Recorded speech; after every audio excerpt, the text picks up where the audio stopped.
na kufungua katika jina la Yesu Kristo.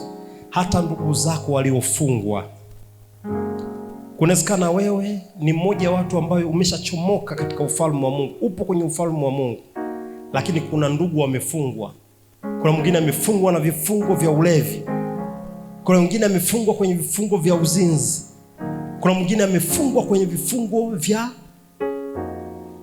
mambo tu ya ajabu. Natangaza kufunguliwa, kufunguliwa kwako, kufunguliwa kwa familia yako. Kuna mwingine unajitahidi kuepo kanisani ili ndugu abadilike. Uongo kweli? Unatamani ndugu abadilike. Ni vifungo. Natangaza kufunguka sasa. Natangaza kufunguka sasa. Ili ni tangazo rasmi kwako. Kufunguliwa ni lazima katika jina la Yesu Kristo. Kufunguliwa ni lazima katika jina la Yesu Kristo. Ndio maana maandiko yanasema hivi, kuambia waliofungwa, haya tokeni.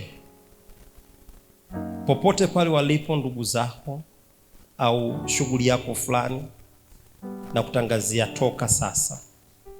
Toka katika jina la Yesu Kristo. Toka katika jina la Yesu Kristo. Nguvu hii ya Mungu inaenda kusababisha kufunguka katika jina la Yesu Kristo. Na achilia nguvu. Hii ni nguvu kubwa.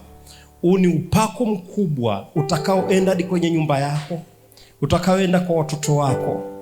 Popote walipofungwa na kila aina yote ya ubaya, nguvu ya Mungu ikawafungue. Mamlaka hii Mungu alionipa ya kufungua, natangaza wakafunguliwe katika jina la Yesu Kristo. Hali yoyote ile ambayo sio njema, ambayo siku zote inakuumiza, kunawezekana wewe kuna vitu unavipendelea vibaya, kila ukijitahidi kuachana navyo inakuwa ngumu kuachana navyo.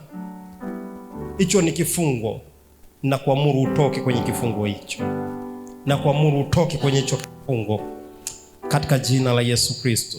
Na kuna mwingine unaweza kuta yupo kanisani lakini ni mlevi, ni kifungo alichonacho, na Mungu afunguliwe kuanzia sasa katika jina la Yesu Kristo. Na kuna vifungo vingine vya madeni. Madeni ni kama mtu ambaye umefungwa mpaka haujui ufanyeje, ujikwamuaje kwenye madeni, na kufungua kwenye roho ya madeni. Roho ya madeni isiwafuatilie watoto wako, isikufuatilie wewe na nyumba yako. Madeni yoyote, madeni kama madeni, ninaamuru utoke kwenye hicho kifungo katika jina la Yesu Kristo. Katika jina la Yesu Kristo.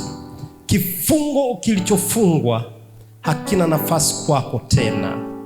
Imekuwa kwako. Imekuwa kwako. Sema napokea, na imekuwa kwangu.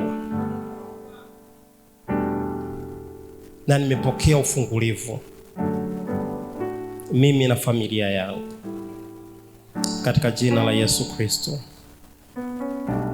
Amen, amen, amen, amen. Basi nawakaribisha praise, mnaweza kuimba nyimbo ya kuabudu, afu then niweze kuhudumia baadhi ya watu. Mnaweza kuja kwa ajili ya